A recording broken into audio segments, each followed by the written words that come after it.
Welcome, friends, to another episode of Chess with Konstantin. Today we are continuing our lessons in fundamentals of attacking play by looking at a interesting game from Moscow 1935 tournament. With the white pieces we have the future world champion Botvinnik, and with the black pieces we have Mr. Spielmann. Now, interestingly, Mr. Spielmann has the dubious honor of having this line of the Caro-Kann named after him, due in part to the spectacular way in which he lost this game. Now let's take a look. White begins with pawn to e4, and then we have c6, the beginning of the Caro-Kann, and pawn to c4 for white, establishing a nice clamp on the d5 square. After d5, e captures and c captures, we have pawn to d4 for white. Notice this looks almost like a queen's gambit, except a bit more open. Knight f6 and knight c3, all standard moves. Knight to c6 as black, so far nothing special is happening.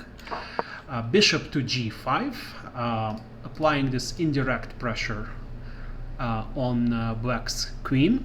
And now the Spielmann line begins with queen to b6. This is a very ambitious, and I would say overly ambitious move. It's targeting the d4 square twice with the knight and the queen, and also is targeting the vulnerable pawn on b2. Now black is in fact saying, I'm going to capture your material and then beat you white in the endgame. Botvinnik continues with c takes d5, attacking the knight, and black first goes ahead and decides to go after the b pawn. So the queen captures on b2, and notice white's knight is now under attack. So if white, for example, captures black's knight, that would be a terrible blunder, because queen captures c3 check is quite bad for white. You probably have to do something like block, and then you're going to lose yet another pawn. So here actually black is substantially better. So after this queen takes b2, white didn't go for that, but white instead played rook to c1. This protects the vulnerable knight on c3.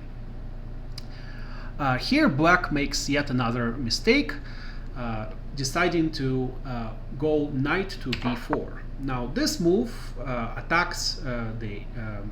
provides a double attack to the a2 pawn, also provides a double attack to the d5 pawn, and in effect black is saying, I'm going to capture yet another pawn. But now we see why it was a mistake to move the queen 3 times in the opening, and why it was a mistake to move the knight, the same piece, twice in the opening. White plays knight to a4, attacking black's queen. Now what to do here? Black can either capture on a2 really, or go to a3. There are no other real squares or real possibilities left. So black does go ahead and capture on a2. Then we have the very nice move bishop to c4, attacking black's queen. And now we see that black is completely lost here. Black attempts to attack white's queen with bishop to g4, but after knight to f3, black had to resign this game. Now, why did black have to resign? Well, look at this. Black's queen is under attack and doesn't really have any squares. So, for example, if you try to run with the queen to a3, then we have simply rook to c3 attacking it, and now there are no more squares left to run to. b2 is controlled by this knight, a2 is controlled by the bishop, a1 is controlled by the queen, and this would be devastating, because really the best remaining move is queen takes to c3, giving up the queen. So actually in this position the best move for black is knight c2 check, and after queen captures knight on c2 you can exchange queens, but now black is down a whole piece with really nothing to show for it. So in this position Mr. Spielmann resigned the game, and subsequently this line of the Caro-Kann defense dubiously became known after him, the Spielmann line of the Caro-Kann.